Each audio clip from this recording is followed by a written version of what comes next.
Olá, meu nome é Andressa, junto com as minhas colegas Cíntia, Drina, Marina, Rosiane, Sandra e Társila, apresentamos o nosso trabalho de conclusão de curso pelo Bacharelado em Administração da Univesp. Nossa pesquisa investiga os impactos do teletrabalho na gestão de pessoas, com foco nas organizações do Estado de São Paulo. E para começar, é preciso afirmar algo que vai além de uma mudança de endereço. O teletrabalho é uma ruptura de paradigma administrativo. A convergência tecnológica permitiu que as empresas migrassem do antigo modelo de comando e controle físico para uma gestão baseada em resultados e fluxos digitais. Essa transição fundiu o ambiente doméstico e o profissional de forma inédita, exigindo que a administração repense como manter a cultura organizacional sem a presença física. Agora, a Cíntia apresentará a evolução histórica e o contexto legal desse processo. Olá, eu sou a Cíntia. O conceito de teletrabalho não é recente. Foi cunhado por Jack Niles ainda na década de 70. No Brasil, sua consolidação seguiu um ritmo próprio. Ganhou corpo com a reforma trabalhista de 2017 e se estruturou definitivamente com a Lei 14.442 de 2022. Saímos de um home office emergencial para o teletrabalho estrutural e estratégico. Essa evolução trouxe segurança jurídica para modelos híbridos e remotos permanentes. Mas há um ponto crítico que nosso trabalho destaca. A Lei 14.442 introduziu o trabalho por produção ou tarefa, modalidade que, ao eliminar o controle de jornada, cria um ambiente propício para o trabalho invisível e não remunerado. É justamente esse problema que a Drina vai nos apresentar agora. Olá, eu sou a Drina e apresento o problema central da nossa pesquisa, que é o vácuo informativo e o distanciamento. Questionamos até que ponto a percepção e eficiência do teletrabalho é real, ou ela é mascarada por jornadas exaustivas e insensíveis. A falta da comunicação informal, aquela conversa espontânea, que acontecia nos corredores, gera falhas na troca de informações, críticas. Sem esse contato, o gestor perde a sensibilidade para distinguir a produtividade real de sobrecarga. Por outro lado, o colaborador entra em um estado que a literatura chama de hiperdisponibilidade digital, sempre conectado, sempre visível, mas nem sempre eficiente. Investigamos como esse fenômeno impacta o acompanhamento de desempenho. A Marina trará agora os dados que sustentam essa preocupação. Eu vou falar um pouquinho sobre o paradoxo da produtividade e saúde ocupacional. Nós temos um dado central neste trabalho que merece atenção.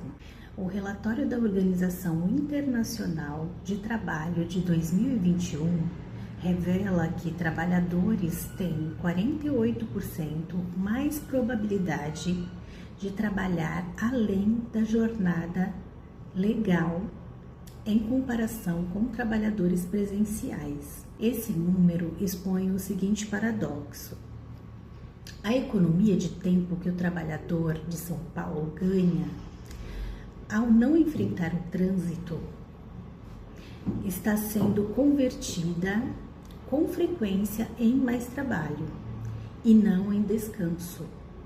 O teletrabalho não pode ser medido apenas por entregas quantitativas. Ele precisa ser gerido sob a ótica da sustentabilidade humana.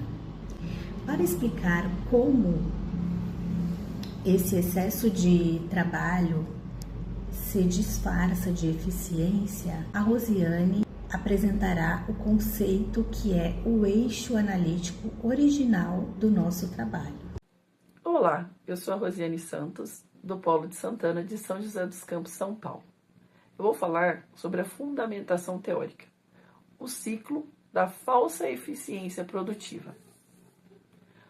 O construto analítico original deste trabalho é o ciclo da falsa eficiência produtiva.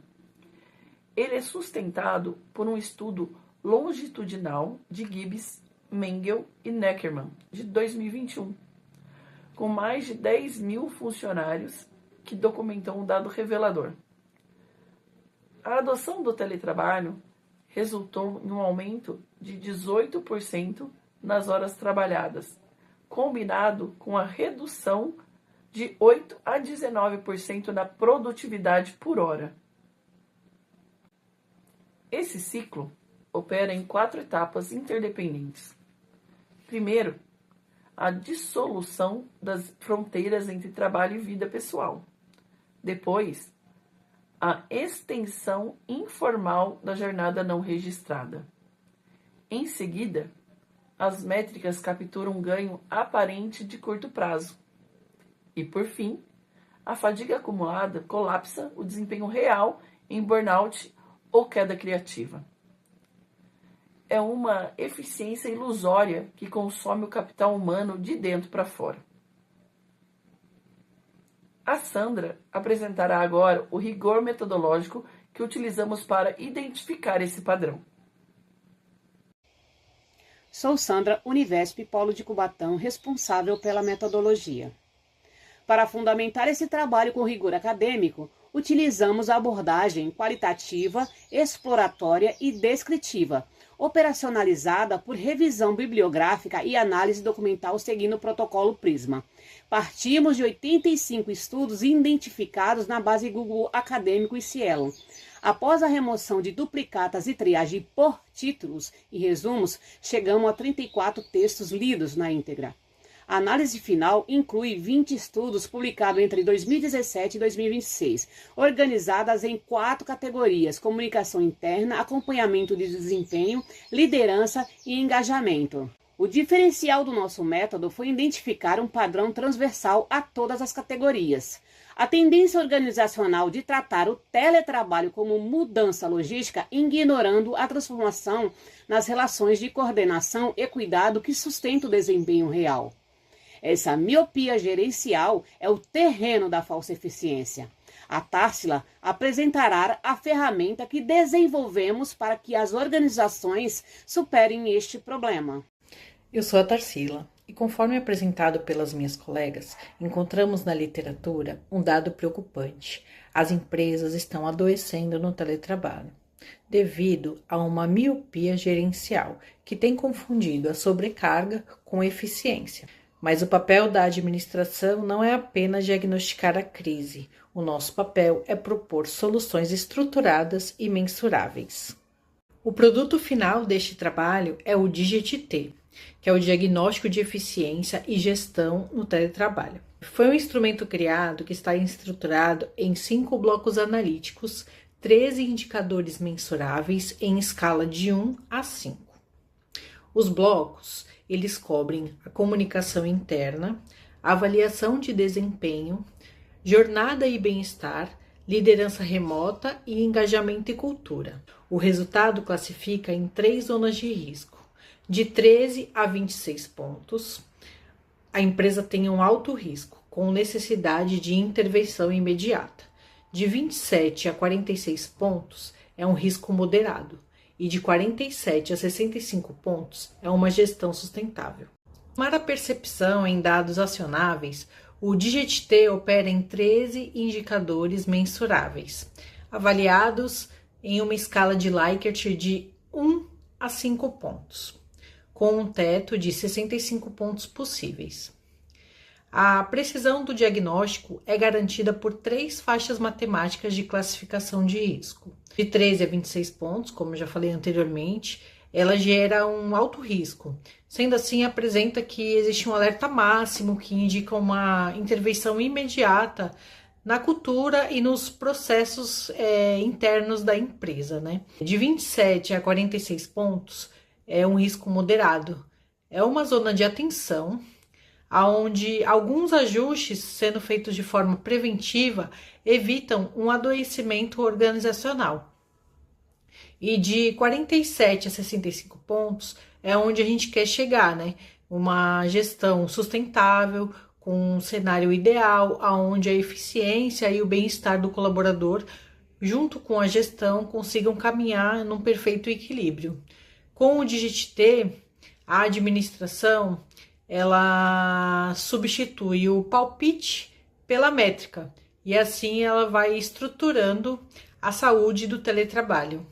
Ao consolidar os dados das pesquisas e relatórios focados nas organizações do Estado de São Paulo, o resultado prático obtido pelo nosso grupo acende um alerta vermelho. A média consolidada das empresas paulistas atingiu apenas 21,5% de pontos, classificando o ecossistema de teletrabalho na zona de risco. Os nossos diagnósticos apontam 3 pontos críticos de falha.